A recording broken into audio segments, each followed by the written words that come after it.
Good morning, everybody. Thanks for joining our Gateway Prep webinar. It's the first time we've done this, and thought we'd give it a try. Sometimes we call meetings, and it's early in the morning or it's in the middle of the day, and a lot of our Gateway families can't attend. But this way you can just log on. Hopefully it works okay on your system, and I can talk about the letter that we sent out dated January the 15th and answer any questions that you have. What I'd like to do, very long, I just want to go through, make a few comments, show you some information that'll come up on your screen if you're at your internet and you've got your monitor there. After I've done that, I'll take questions. You can do that either through audio, or you can also log in and submit your question online, and I'll see that. I'll try to answer those as they come up. So let me begin and just say, first of all, welcome to everybody. Thanks for being a part of this. We're very excited that you're a part of our game, and we're excited about what's happening at our school. In our 6th year, things are going well. We always have things to improve upon, but we're very excited about the direction that we're going. On a day like today, when it's cloudy and raining and wet, it's probably the time when it really hits us the most how badly we need to finish out our campus, because if we had our permanent buildings, we'd all be together near the courtyard. Our kids would be dropped off. They'd be underneath the entire way that they walk around the campus, and they wouldn't need to have raincoats and umbrellas, and that would be a nice thing too, and we'll get there as we can. Just so you know, to remind you, and this is also on the website, what should show up right now on your monitor is the phase-in construction plan. And what we're talking about is Phase 3, which is highlighted in red. This is what we would like to begin next, and as soon as possible. It does include the kindergarten through 4th grade learning center, the middle school learning center. The playscape will get moved over. We've got a little more parking we need to do. We need to also finish this road out in front of us. The Westinghouse Road. The drop-off will be finished, so you can come down, come around, circle around. We'll actually be taking it this way, around the modulars, and out, and eventually just be one big circle, and you'll be able to get back on Westinghouse Road. That'll dramatically speed up the drop-off and pickup. It also includes some things down near the athletic fields. The additional field would be finished. That has to be dropped. We also need some grandstands so people can watch our girls soccer, our track, our lacrosse teams, and others. So there's a little bit of work there that needs to be done. All of that is a part of Phase 3 construction. The estimated cost of that is here. Basically, it comes out to a little less than $13 million. If all of that is done, you can see the details of that.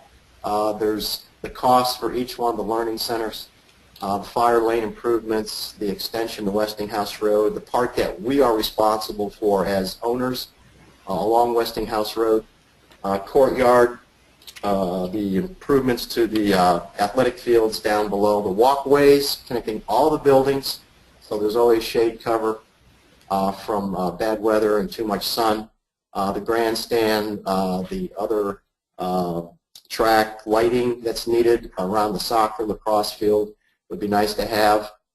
And then we do have some more work that we want to do in the kitchen that would finish that out completely. And so it's around $13 million. We have explored the idea of making the 2 learning centers one building, still having a separate entrance for both K through 4 and 5 through 8, and still tying it in so it looks nice. There's a little bit of savings we can get from that, not a lot, and that is definitely something we will look at doing. Anything we can do to make this a little bit less, we will do. I do want to say, though, that none of what we're doing is opulent by any means. If you look at it on a cost per square foot basis, even what we have now is much less cost per square foot than what most traditional ISD schools have spent. So we've been very diligent in trying to be efficient and not doing too much, but still having a campus that looks nice, and so we put in some nice stonework and things like that. So that's important to us, but it's important to note that there's nothing here that's really opulent or anything close to that. Now, obviously, when you add permanent construction, I don't have $12 million laying around to pay for it. We would fund it through selling bonds. We would add to our debt service. And the question for us as leaders and as board members is, well, when can we start this? If we're going to add the cost of servicing the debt to pay for this construction, what would it do to our budget? And so let me bring up right now our budget summary. Hopefully you can see this.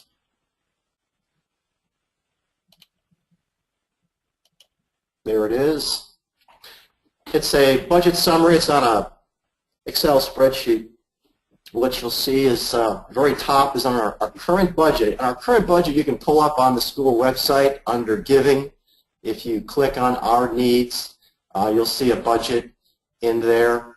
And this is just a summary of that. It doesn't break it down completely, but the numbers are all very close. Our revenues come from the state and federal. We don't get any local revenue, as you know. We don't have any taxing authority. And that $8,400,000 is driven by the number of students that show up every day. And so with 1,100 students, we generate about $8,400,000. We have other revenue that comes from our meals, after-school program, and then we have budgeted this year $350,000 in cash. That's actually money received. So we have $9,200,000 revenues expected this year. On the expense side, we're spending right now a little over $4 million for faculty and administrators and instruction. That's about 47% of our budget. So compared to other school districts, we're on the high end in terms of what we put toward our faculty. That's definitely not a low number. We then combined all the other function codes besides the ones below that. Comes out to about $1.7 million. There's all kinds of things in there like staff development. You can see the breakdown on the school website. Extracurriculars, $335,000. That's about 4% of our budget. And then we have building leases, utilities, janitorial. And I want to point this out. Inside the building leases are the modular classroom buildings that are still remaining. And those cost us money every year. They cost us about $400,000 is what is in our budget right now. So when people say, gee, we don't want to start construction because we don't want to put any more money toward buildings, what I need everybody to understand is that, well, we are putting money toward buildings. It's going into a lease payment, and we're not going to own that. It's just going to somebody else. And it would be better if we were making a debt service payment for something we owned rather than a lease that we don't own. So, yes, to build Phase 3 out, the debt service would be a bit higher than the lease costs. But as soon as we can get those permanent buildings in, the better off we're going to be. And so those are costing us something. They will continue to cost us $400,000 a year while they're there. And of course, we need those to house many of our grades. Debt service currently is $1,440,000. That represents 17% of our expenditures. We have a net gain expected of $600,000. That's about a 7%. Some people may say, gee, that's a lot. How come we can't put some of that into other things? Well, anytime you have bonds out there, you have bond covenants. The lenders want to know that you can always cover things when you have a bad quarter or a bad year, and they have debt service requirements that you're going to have so much cash flow, and 7% is what we are expected. And so we use that. That's going in to help pay down some of our existing debt service right now. And if we go out on the market and try to raise more money for Phase 3 construction, we're attractive to people that want to lend money because they see that we have a strong balance sheet, that we're operating very efficiently. We feel like we can get that funding, but we have to be careful that if we do add the funding for Phase 3, that we don't find ourselves in a pickle once we've added that construction. So what I've done in the next column is with Phase 3 construction, assuming the same, if this was going on now with our same current number of students enrolled, expecting to have the same amount of revenue coming from state and feds at $8,400,000, the same amount of revenue for selling food and other things. Then we bump up the fundraising to what we think we have to have in order to cover this. Then you'll see expenditures, again assuming the same for the first couple of items. But notice that for building leases, it's dropped by $400,000. That's assuming we've built Phase 3 construction, we've taken out the modulars, we've reduced those costs by $400,000, but we've added about $600,000 to our debt service. That takes that number up to $2.2 million, and so our total expenditures each year are a little more than $400,000 more, and that net gain is at about 5%. Now that's about as low as you can go and still have bond holders comfortable with what you're doing. But what if this $600,000 is only $350,000? Well, you can see we're barely breaking even, and that's a real problem.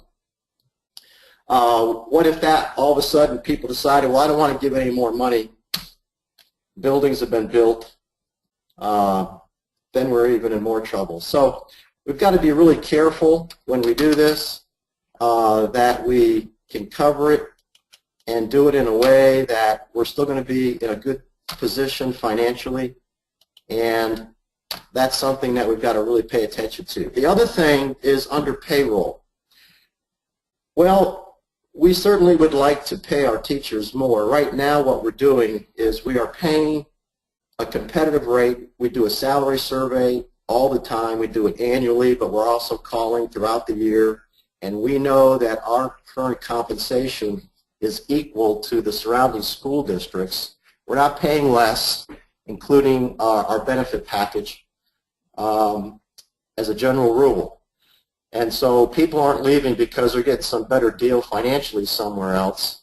As far as we know, we're pretty comfortable with that. Now, what we do want to look at is, well, it would be nice if we could pay a little bit more. And what if we did? Well, we've got 50 teachers approximately, and let's say we wanted to pay them $2,000 more. That would be an extra $100,000, and that's what that would do. So we get kind of below where we're going to need to be to service the debt. And this is the thing we're always looking at, is it's important to take care of our people, first and foremost, and how much of a difference would that make? And that's the kind of thing the board's looking at all the time. So that's our dilemma. It looks like as we head into the second semester, we have a little over $250,000 raised so far. We may, based on current trends and what happened last year, this number may get to $400,000. And that would be great, but this number is slightly below this because we don't have as many students at Gateway Prep as we had budgeted, and so it's definitely going to be a wash or slightly less. So we're pretty sure this budget's pretty close either way you cut it. I want to just say a couple more things and open it up for questions. I'm sure you have quite a few. First of all, I want to thank everybody that's tuned in that is a donor and that has been contributing to the school, because without you, if we had zero being raised or a lot less than what we are being raised, we would not be able to do what we're doing. Charter schools, as you know, get $2,000 less per student. We sent you in the letter the funding study that was done a few years ago. Somebody may say, well, that's 4 years old. How accurate is that? Nothing has changed whatsoever. In fact, it's gotten a little worse because what school districts do is the funding formula that we all get per student is the same, basically, but they get to raise their taxes when they're struggling a little bit. We don't have any tax revenues coming in. So for some of them, they've got another revenue source that we don't have, so it's been more difficult for charter schools than it has for most traditional school districts. So things have not gotten better. I would argue things have gotten slightly worse for charters. And then you say, well, wow, that means 1,000 kids, $2,000 less per student. That means you're operating with not at least $2 million less than the traditional school. That's correct. We are. How do you do it? How can you continue to pay teachers a competitive salary when you don't have as much money? Well, because we're efficient in other areas. We just do it. And so many of us wear a lot of different hats as administrators. We have to do more with less, and I think we do a really good job with that. And we have nothing to be ashamed of in that regard, but we are having families stepping up and at least helping us with $350,000 of revenue, and that is a huge help, because without that, we'd have to cut some salary compensation or just get rid of extracurricular. Those are variable costs. The other costs are fixed costs. They don't go away. You're going to have your debt service. You're going to have your building leases. There's nothing you can do about it. And so we've got to manage that. So we're very fortunate to have charitable people who understand our vision. And the last thing I want to say about that is, well, if you don't have as much money, what's so attractive about the school? Well, we don't get as much money, as you know, but there are several advantages that we think we have. One, we can set our enrollment cap. We can say we're only going to take this many kids. Number two, we get to say exactly the kind of academic programs we're going to offer. And so for us, everybody is college bound. Everything we're doing in all of our classes, K through 12, are to get kids ready for college. And that helps attract motivated students, families that get it. And we have very few discipline problems. Most of our kids are focused on their studies. We truly have a lot of kids that are citizen scholars and athletes. And the environment at our school, I think, is what is so attractive to you as parents who choose our school. And those are all the advantages that we have as a charter school. We just don't have as much money as everybody else. So that's why you choose us. But if we can't make up this funding gap, it's hard for us to add the buildings and do a little more to take care of our faculty, and we want to be able to do both of those things. And finally, what are we going to do to try to get that number from 350 to 600,000? And as we stated in our letter, that's what the board thinks we need to do. And that's not just a one-year thing, that's an every-year thing. Until the debt goes away or the debt's dramatically reduced, we'd have to be raising around 600,000. About 50% of our families are participating in the Gator Fund Drive and giving, so we got a lot of people that aren't giving anything, and we're going to need to get that number up. We're going to be asking our Gator Club committee and our fundraising committee to get out there and work the phones and do this on a per class basis. So our graduating class of 2015 will have somebody calling, graduating class of 2016, 2017, all the way down until we've gotten all the way down to the kindergarten kids, and giving everybody the opportunity to hear our story, be given the opportunity to participate as much as they can, and see if we can't get this number up in the next couple of months. And then we can go from there. And one last thing, I said that once before, but I just thought of one more thing. The timing of this, if we were to begin construction this summer, we could get it all done in a year's time. But if we delay much longer, it's going to be hard for that to occur. And we're okay with delaying it. There's nothing wrong with that. But if we want to get this done, we need to get started here pretty quick. They would need to break ground as soon as school is out. I have a lot of work to do with the architects to finish the plans. There's a lot of construction plans and engineering plans that have to get finished. A lot of the stuff is conceptual. and we need to do more work on that. So it'd be really tight to do it now, but it's still feasible. If we need to wait a while because it looks like we're just not going to hit that fundraising number anytime soon, then we will. And we'll just sit and wait until we think we can get there. But we are excited. Our giving continues to go up. The families that we are attracting now that are enrolling their students now seem to get what's needed, and they understand that you have a great value here. Giving a charitable gift of $2,000, it's tax deductible, and getting a product that you would probably have to pay $10,000 to $12,000 to $15,000 in a tuition for somewhere else, they find is a great value, and so they get it. We just need more families that get it and that are on board and helping us out with that. That's my overview. I want to stop there. I'm going to open it up for questions, and you can do that both just audibly, or you can go ahead and type your questions in. So I'll stop and see if anybody has any at this time.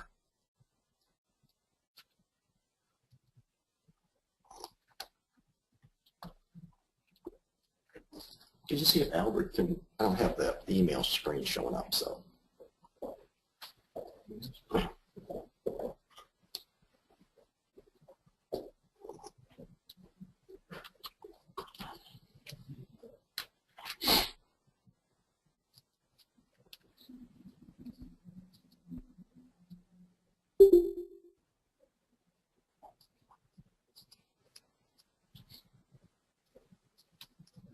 Let me see if I've got it. Does anybody have any questions on that? Let's see if I've got it. Yeah, I'm trying to see it.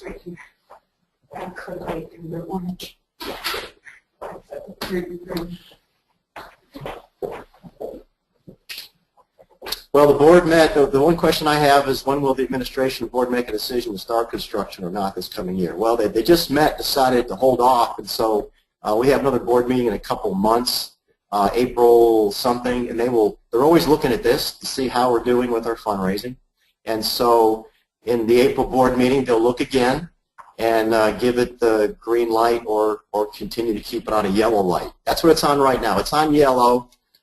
We've been lining everything up. We've got it teed up, but we need to know if we should go forward, make sure it's a safe thing to do.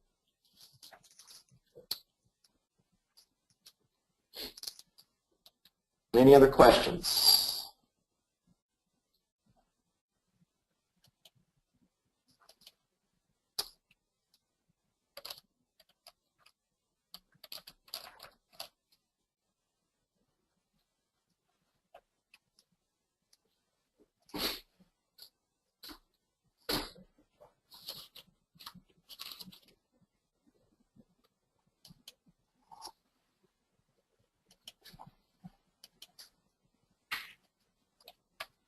If you want to be involved in helping us raise more money, make some phone calls based on your class, let Tommy Turner know, our Director of Community Relations and Development. We will certainly love to have everybody helping us to make phone calls and just talking to people. And certainly I'm willing to go anywhere, meet with anybody that is interested in helping us out, has a little bit of money. There's always naming opportunities if somebody wants to drop some big money down. You know, we have debt that's out there. If we can eliminate some of that because somebody makes a big donation, that just changes the funding formula dramatically. Then you don't have as much debt you're servicing, and that drops your annual debt service cost each year, and that is always a good thing. So help us out, jump in, and we'll go from there. Thank you very much. Appreciate y'all logging in, and have a great rest of the week and stay dry.